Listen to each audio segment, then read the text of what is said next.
వాక్యాలు మీరు కనుక పాటిస్తే మీరు నలుగురికి ఆదర్శప్రాయులు అవుతారు. సుఖమయమైన జీవితాన్ని అనుభవిస్తారు.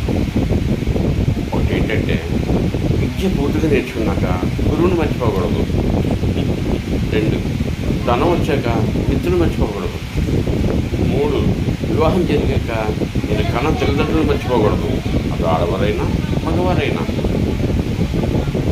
అవసరం తీరిపోయాక సాయపడిన వాడిని మర్చిపోకూడదు. 4, 5, నువ్వు గొప్పవాడు అయ్యాక నీ గతాన్ని మర్చిపోకూడదు. ఏ స్థితి నుంచి ఈ స్థితికి వచ్చావో ఆ గతాన్ని ఎప్పుడైతే నువ్వు విస్మరిస్తావో నీవు